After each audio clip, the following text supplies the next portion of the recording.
The acrid, comforting tang of burnt toast and weak coffee was Sarah's alarm clock, a scent so familiar it had become indistinguishable from the worn linoleum tiles of their small kitchen. It clung to the chipped formica countertop, seeped into the faded floral curtains, and settled deep in the fibers of the threadbare rug by the sink. Outside, the early spring light of 1982 made a valiant but ultimately futile effort to penetrate the grimy film on their apartment window.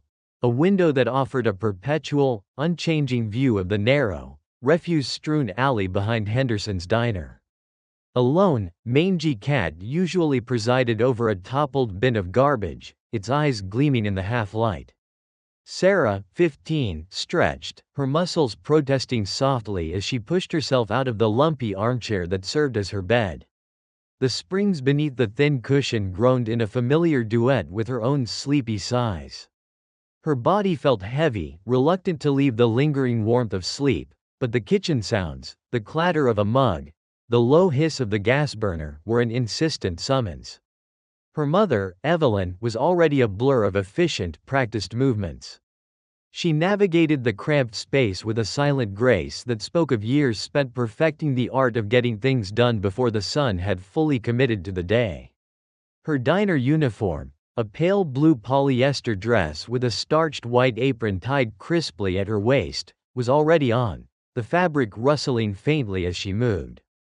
Her practical, low-heeled shoes, a sensible brown, squeaked softly on the floor, a sound Sarah had known her entire life. There was a faint, metallic tang of disinfectant about Evelyn, a smell that had become as much a part of her as the tired lines etched around her eyes, lines that deepened just a fraction more with each passing year. Evelyn poured Sarah a glass of milk, the white liquid splashing softly into the chipped tumbler. Her hand, though steady, held the faintest tremor, a subtle vibration that often accompanied her early mornings, a quiet testament to the exhaustion she carried. She set the glass down with a soft thud. "Don't forget your homework, kiddo," she murmured, her voice a low rasp, worn smooth like river stones. It wasn't a question, or even a gentle reminder.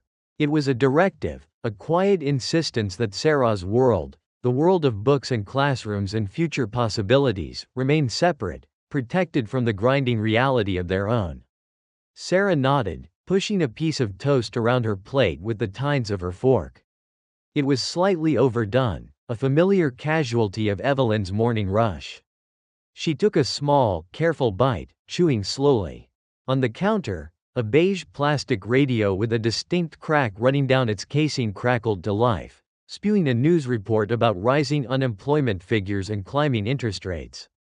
It was background noise, yet it permeated everything, a constant, low hum of anxiety that settled over their small space, making the air feel thick and heavy. Evelyn's gaze flickered to the radio for a brief second, a flicker of something unreadable in her tired eyes, before she turned back to her coffee. Evelyn leaned over, pressing a brief, dry kiss to the top of Sarah's head.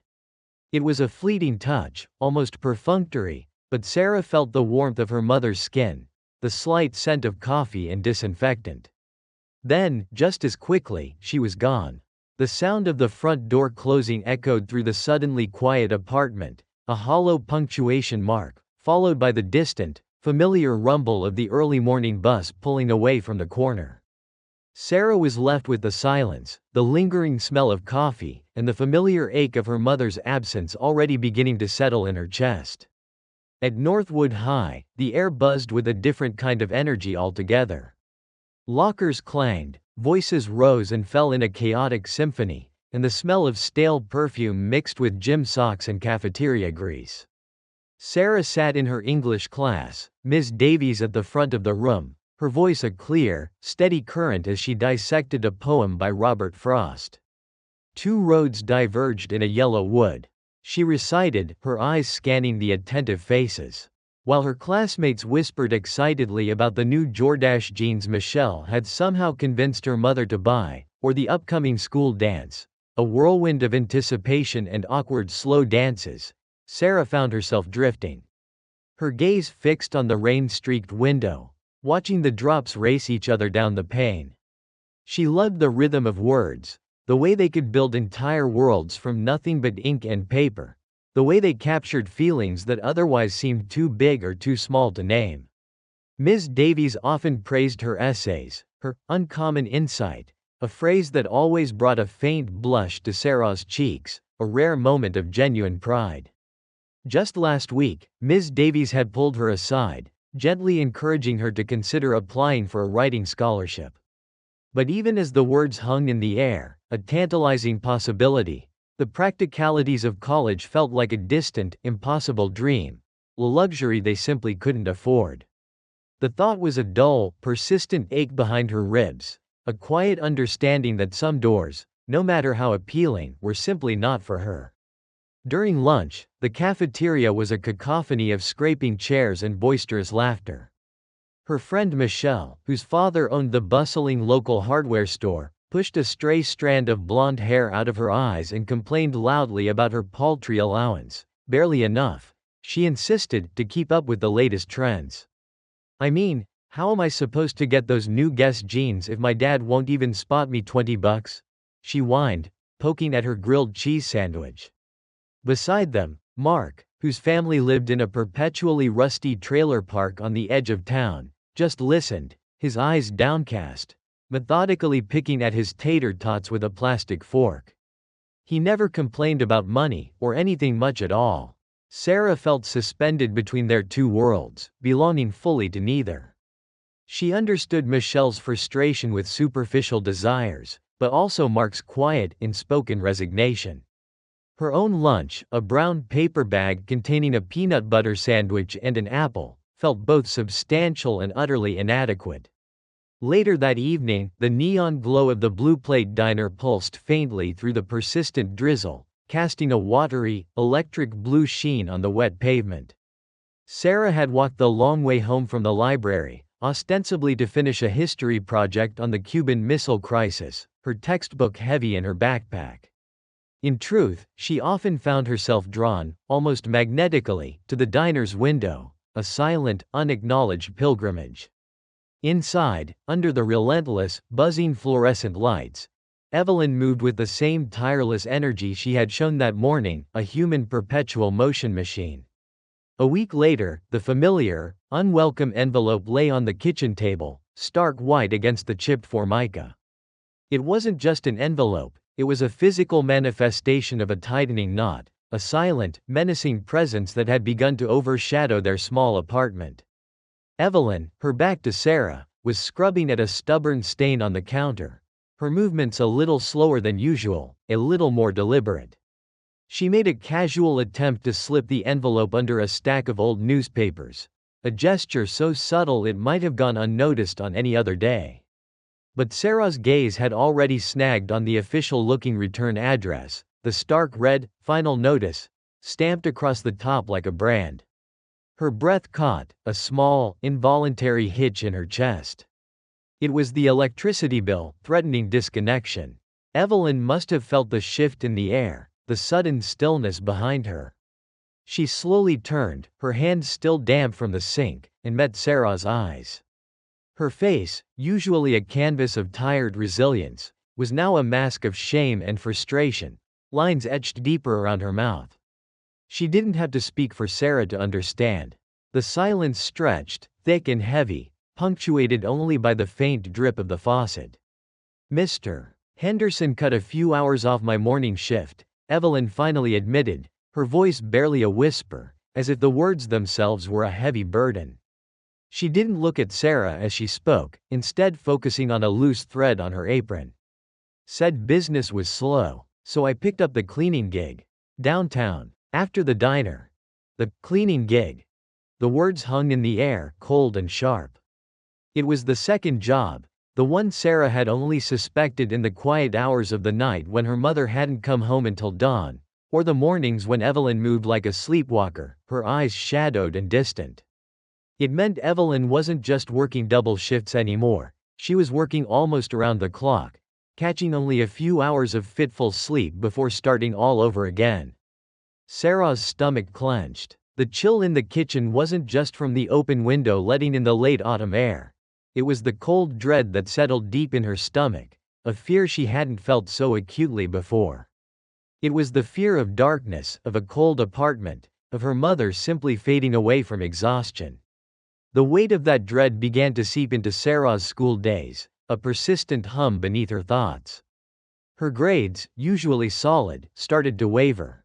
She found herself staring blankly at textbooks, the words blurring into meaningless patterns, her mind consumed by the image of her mother's tired face, the red stamp on the bill. The algebra problems, once a straightforward challenge, now seemed impossibly complex, dissolving into a fog of worry. She'd catch herself doodling in the margins of her history notes, not abstract patterns, but quick, sad sketches of Evelyn, head in hands, or pushing a heavy cart. In the schoolyard, during lunch breaks, she watched other kids with their after-school jobs bagging groceries at the AP, flipping burgers at the local fast food joint, their hands smelling faintly of grease and freedom. They talked about saving up for new records or a pair of jeans, or just having a bit of their own spending money. The urge to contribute, to alleviate even a fraction of her mother's crushing burden, grew into a rebellious itch, a constant, nagging whisper in her ear. She couldn't shake the feeling that she was doing nothing while her mother was slowly being consumed. One Tuesday afternoon, driven by this persistent unease, she even approached Miss Davies, her English teacher and now also the school counselor. Davies was a kind woman, with a perpetually optimistic smile and a habit of pushing her glasses up her nose. Sarah tried to sound casual, asking about opportunities for students to earn some money. Davies, sensing Sarah's distraction, her eyes flitting around the small, brightly decorated office instead of meeting her gaze, gently steered the conversation back to college applications. "Sarah, you have real talent," Miss Davies said, her voice warm and encouraging, tapping a pen against a brochure for a state university. "We should be looking at scholarships, not minimum wage jobs. You have the grades, the potential." But as Ms. Davies spoke of tuition and applications, of promising futures and academic pathways, Sarah felt a growing resentment towards the quiet promise that seemed to be crushing her mother.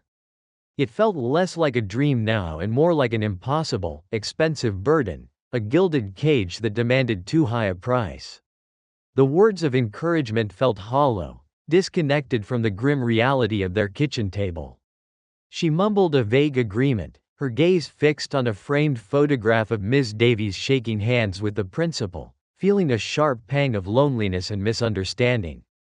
One particularly grim evening, the apartment felt colder than usual, the silence between them heavier. Dinner was a tense, quiet affair. Evelyn had barely touched her food, pushing around a few peas on her plate with her fork, her eyes distant. Sarah couldn't shake the image of the electricity bill, the stark red final notice burning behind her eyelids. The air felt thick with unspoken worries, a suffocating blanket. As soon as Evelyn retreated to her room, presumably for a few hours of precious sleep before her next shift, Sarah grabbed her bike, the old Raleigh with a squeaky chain that announced her approach long before she arrived. She pedaled downtown, the familiar streets transforming under the cloak of night. The city at night was a different beast, cold, impersonal, the tall office buildings looming like silent giants against the bruised sky, their windows dark and unseeing. The streetlights cast long, distorted shadows, making everything feel alien and distant. She shivered, not just from the cold, but from a growing sense of trepidation. She found the building Evelyn had mentioned, a monolithic structure of glass and steel, reflecting the sparse streetlights like a dark mirror. Through the ground floor windows, she saw her mother. Evelyn was hunched over a heavy cleaning cart, pushing it slowly, laboriously, across the polished marble floor of the deserted lobby. The hum of the industrial floor polisher filled the vast, empty space, a monotonous drone that seemed to swallow all other sounds. Evelyn's movements were slow, deliberate, each push of the cart an obvious effort, her shoulders rounded, her back a tired curve. She looked like a ghost under the cold, sterile fluorescent lights, a stark, almost painful contrast to the bustling, warm diner where she usually worked, where the air was thick with the scent of coffee and conversation. Sarah hid behind a parked car, its dark silhouette offering a meager shield, and watched. A profound sadness washed over her, a wave so strong it made her eyes sting. Then, a gruff, stocky man, the night supervisor, emerged from a side office. His voice, devoid of any warmth, barked an order at Evelyn about a missed spot near a potted plant. "You blind, lady? Didn't you see that?" Evelyn merely nodded, her shoulders slumping further, her reply a barely audible murmur. The supervisor grunted, then disappeared back into his office. In that moment, the quiet promise of college, of a better future, felt like a cruel joke, a crushing weight that was slowly, silently breaking her mother. Sarah felt a surge of anger, hot and fierce, mixed with a renewed, desperate determination. She wouldn't just watch anymore. The next morning, the apartment felt impossibly small, charged with unspoken tension. The air vibrated with the lingering echoes of the previous night. Sarah, still reeling from what she had witnessed, confronted Evelyn as she was pouring herself a cup of black coffee, her hands trembling slightly. It wasn't with anger, not truly, but with a desperate, choked plea, her voice raw. "Mom, you can't keep doing this," Sarah started, her throat tight. "Just stop. I'll drop out. I'll get a full-time job." The words tumbled out, unrefined, driven by pure panic and love. Evelyn, her eyes red-rimmed from lack of sleep, her body aching from the night's labor, snapped. The coffee sloshed in her mug. "Don't you dare talk like that, Sarah." Her voice, usually so measured, cracked, raw with exhaustion and fear. "Don't you think I want to stop? Do you think I like feeling like this? Like I'm drowning?" She slammed the mug down on the counter, the clatter echoing in the small kitchen. "This isn't about me, Sarah. It's about your future. Our only way out of this. You will go to college. Do you hear me?" It was a painful, raw argument, their voices rising and falling, revealing the depths of their fears and their profound, complicated love. Each word intended to protect, yet each word seemed to wound. A gulf seemed to open between them, filled with unspoken anxieties and conflicting desires, a chasm of misunderstanding forged from love. Sarah saw her mother's fear, Evelyn saw Sarah's defiance, and neither could truly grasp the other's underlying pain. In the days that followed, Sarah found herself spending more time at the diner, ostensibly to study for her classes, textbooks open on the counter, but truly to keep a watchful eye on Evelyn. She'd sit for hours nursing a lukewarm soda, pretending to read while she observed her mother, looking for any sign of further decline. Mr. Henderson, the diner manager, a gruff man with a surprisingly soft heart hidden beneath a perpetually scowling exterior, noticed Sarah's constant presence and Evelyn's increasing fragility. He'd often catch Sarah's eye, giving her a quick, almost imperceptible nod, a shared acknowledgement of the unspoken. One afternoon, as Evelyn was leaving for her second shift, her purse clutched tight, her shoulders already slumped in anticipation of the long night ahead, Mr. Henderson called Sarah over with a jerk of his head. He leaned across the counter, his voice low, a conspiratorial rumble. "Your ma's looking pretty rough, kid. Running on fumes, she is." He paused, wiping down the counter with a practiced, slow motion. "Tell you what, I could use an extra pair of hands for a few hours after closing. Polishing silverware, wiping down counters. Nothing heavy. Just a few bucks, under the table." He looked directly at Sarah, his gaze surprisingly gentle. "Don't tell your ma, all right? She's got enough on her plate." It wasn't much, just a few hours, a few dollars, but it was an opportunity, a way for Sarah to contribute without directly defying her mother's fiercely held rule. A small, desperate tendril of hope unfurled in her chest. She nodded, her own voice suddenly thick with gratitude. "Okay, Mr. Henderson. Thanks." The small gesture, the shared secret, felt like a lifeline in the deepening current of their struggle. The hospital room was quiet, unnaturally so, save for the rhythmic, almost mechanical beep of a monitor beside Evelyn's bed, a sound that underscored the fragility of the life it tracked. Sarah sat there, perched on a hard plastic chair, her own heart a dull, heavy thud against her ribs. Her fingers were laced through her mother's, the rough, calloused texture of Evelyn's skin a stark, tangible reminder of the relentless work that had brought them both to this sterile, antiseptic place. Evelyn lay pale and still against the white hospital sheets, a terrifyingly vivid testament to the depth of her sacrifice. Her eyes, though still weak, were wide, holding a fear Sarah hadn't seen before, a quiet terror that wasn't for her own well-being, but for the precarious future she had fought so hard to secure. It was the fear of everything unraveling, the unspoken promise broken. Sarah felt a crushing wave of guilt, mixed with a grim, sickening realization that the quiet promise had exacted its ultimate, terrifying cost. The door creaked open, and Mr. Henderson stepped in, looking profoundly out of place in his diner uniform, smelling faintly of coffee and frying bacon. His usual gruff demeanor was softened, almost entirely absent, replaced by a hesitant concern that made him seem smaller, more vulnerable. He carried a plastic bag, crinkling softly, which he set on the small bedside table with a surprising gentleness.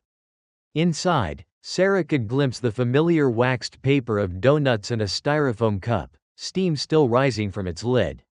He cleared his throat, a sound that seemed too loud in the quiet room, and then pulled up another chair, settling in with an awkward sigh. He looked at Evelyn, then at Sarah, his gaze flickering away before settling back on Evelyn's still face. "Look, Evelyn," he began, his voice uncharacteristically gentle, stripped of its usual brusqueness. He took a deep breath, as if bracing himself. "Your family. You know that. I can't have you killing yourself for this place." He paused, letting the words hang in the air, allowing their weight to settle. Evelyn's eyes, fixed on him, flickered with a mixture of disbelief and a flicker of hope she was too tired to fully embrace. "I'm bumping your hours on the morning shift," he continued, his gaze steady now, "and I'm giving you a small raise. It won't be exactly what you were making with the double shifts, not at first, but it'll be close enough to keep you afloat. And Sarah," he turned to her then, his eyes kind, "I've been needing a proper after-school girl. Dishwashing, bussing tables, official. Good pay. How about it?" The words were a lifeline thrown just when they thought they were drowning, a pragmatic solution born out of crisis. Evelyn's tired eyes, already brimming, welled with fresh tears that traced paths down her pale cheeks. She tried to speak, but only a choked sound escaped, a small, grateful sob. She could only nod, a slow, deliberate movement that conveyed a profound, overwhelming acceptance. Sarah felt a profound sense of relief wash over her, a physical lightness in her chest, but it was immediately followed by a newfound, heavy responsibility. The quiet promise was no longer Evelyn's solitary burden. It was becoming a shared goal, one Sarah was now actively, openly helping to achieve. Henderson sat for a few more minutes, offering quiet, gruff reassurances, before excusing himself, leaving the coffee and donuts behind. The silence he left was different now, filled with a fragile, hopeful peace. Weeks later, the apartment kitchen, though still small, felt lighter, imbued with a different kind of warmth. Evelyn, slowly recovering, her face regaining some of its color, watched from the worn kitchen table as Sarah tore open the thick, official-looking envelope. The paper crinkled loudly in the quiet room, a sound that seemed to amplify Sarah's pounding heart. Her hands trembled, her breath catching in her throat as she unfolded the letter, the crisp edges of the paper almost painfully sharp against her fingertips. She scanned the lines, her eyes darting across the formal script, and then, a gasp escaped her lips, followed by a choked sob that was more joy than sorrow. "Mom," she whispered, her voice barely audible, thick with emotion, "I got in. I got in." Evelyn, still a little frail, pushed herself up from the kitchen table, her own eyes welling with tears. The effort was visible, but her determination was stronger. She moved towards Sarah, a slow, deliberate shuffle, and wrapped her arms around her daughter, a fierce, loving embrace that spoke volumes of years of sacrifice, of quiet determination, of unwavering hope.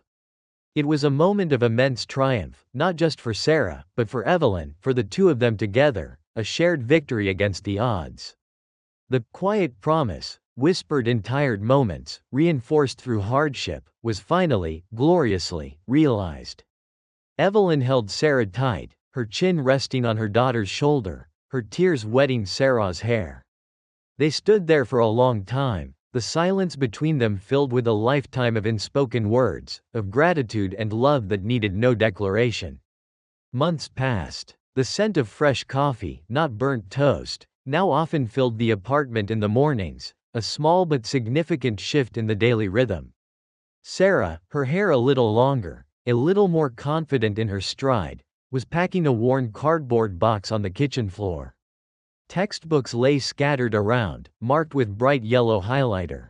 Evelyn, sitting at the table, watched her, a faint, contented smile playing on her lips. She looked younger, somehow, the deep lines around her eyes softened, her shoulders less hunched.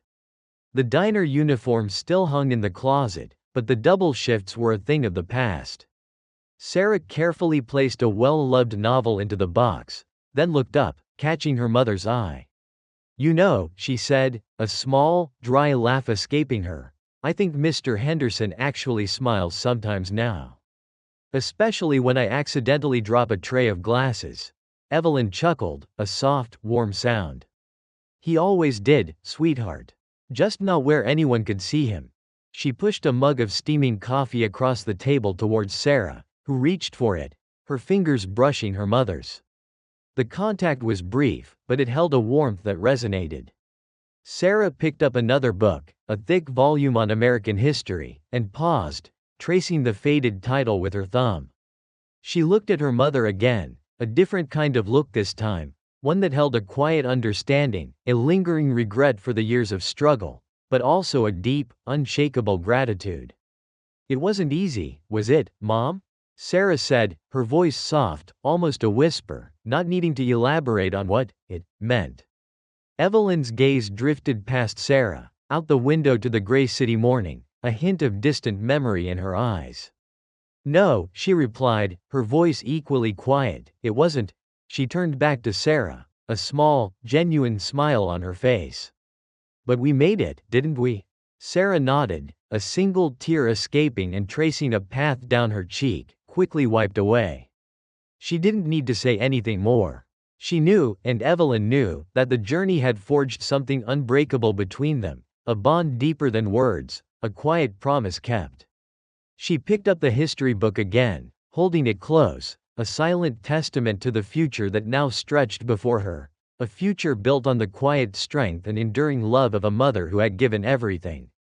Evelyn watched her, a hand rising, then hesitating, before gently settling on Sarah's shoulder, a light, comforting weight.